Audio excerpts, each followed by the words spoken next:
Hey everyone, Radhe Radhe सभी को। हम बात कर रहे थे Hindu marriage act 1955 permanent alimony maintenance के ऊपर, जो हमारा टॉपिक चल रहा था। और हमने देखना था कि क्या सिर्फ वाइफ ही हस्बैंड से एलिमनी और मेंटेनेंस क्लेम कर सकती है या फिर हस्बैंड को भी ये राइट मिलता है। तो देखो, सबसे पहले तो ये जान लो यार, जब कभी भी हम डाइवोर्स की बात करते हैं हमें लगता है कि हस्बैंड की जो आधी प्रॉपर्टी वाइफ के पास जाएगी, आधी हस्बैंड पे रहेगी, या फिर मेजोरिटी प्रॉपर्टी वाइफ ले जाएगी और हस्बैंड के पास थोड़ा सा अमाउंट रह जाएगा। तो सबसे ये जान लो कि देखो, हिंदू मैरिज एक्ट और हिंदू सक्सेशन एक्ट को अगर आप साथ साथ पढ़ोगे ना तो आपको ये समझ में आएगा कि जो हस्बैंड की जो कोपार्टनरी प्रॉपर्टी यानी कि जो उसकी एंसेस्ट्रल प्रॉपर्टी है, उस प्रॉपर्टी पे भले ही वाइफ का राइट बनता हो, लेकिन वो राइट केवल केवल तभी अराइज हो सकता है जब प्रॉपर्टी का पार्टीशन हो। और प्रॉपर्टी का पार्टीशन डिमांड करने के लिए आपका को पार्टनर होना कंपलसरी होता है। और वाइफ जो है ना, हिंदू सक्सेशन एक्ट के अकॉर्डिंग हस्बैंड की को पार्टनरी प्रॉपर्टी में को पार्टनर नहीं होती है।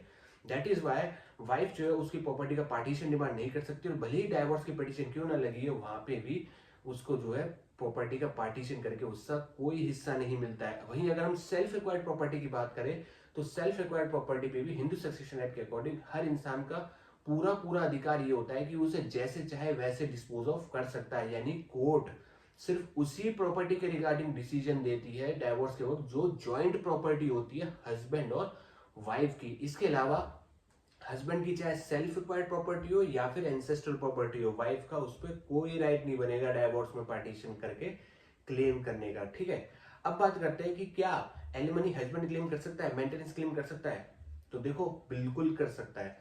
हिंदू मैरिज एक्ट का सेक्शन 25 क्लियरली ये कहता है कि चाहे एप्लीकेंट वाइफ हो या हस्बैंड कोई भी हो, वो कोर्ट से डिमांड कर सकता है मेंटेनेंस की और ग्रॉस सम, जिसको हम एलिमनी कहते हैं, या फिर मंथली पीरियोडिक पेमेंट्स की, जो कि वो उसकी लाइफ को उसको सपोर्ट करने के लिए जरूरी है। और ये हस्बैंड और वाइफ कोई भी डिमांड कर सकता है, दूसरे को देनी पड़ेगी, यानी रेस्पोंडेंट को देनी पड़ेगी।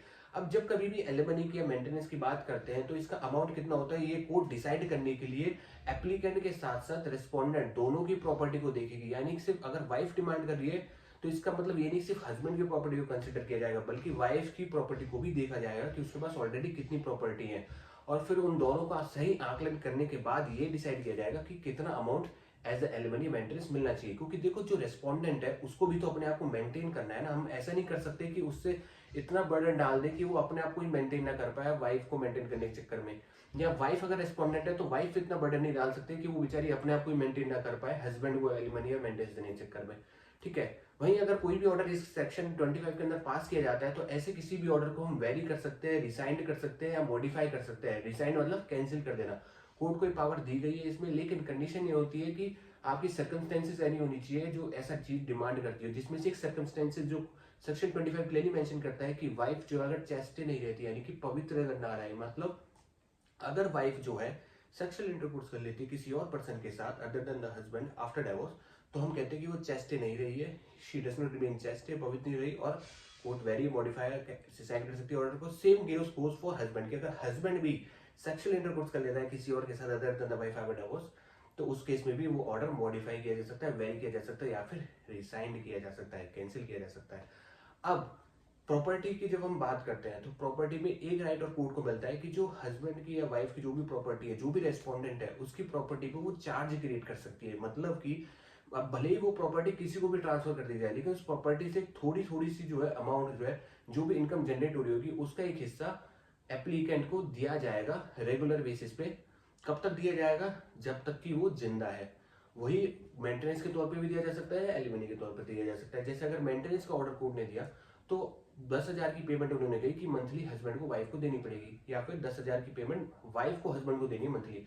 तो कोर्ट क्या करेगी, जो भी रेस्पोंडेंट होगा, अगर हस्बैंड रेस्पोंडेंट है तो उसकी प्रॉपर्टी पे चार्ज क्रिएट कर देगी कि आपकी इस प्रॉपर्टी से 10,000 रुपए की रेगुलर पेमेंट जो है वाइफ को मिलनी चाहिए। यानी इस प्रॉपर्टी से आप जो भी इनकम जनरेट करोगे, उस इनकम में से 10,000 का हिस्सा वो जो है वाइफ को रेगुलर दिया जाए। वहीं अगर वाइफ की प्रॉपर्टी पे इनकम जो भी जनरेट हो रही है उस पर अगर चार्ज क्रिएट कर दिया तो उस हिस्सा 10,000 हस्बैंड को दिया जाएगा एज अ मेंटेनेंस। ये डिपेंड करता है कि एप्लीकेंट कौन है, रेस्पोंडेंट कौन है।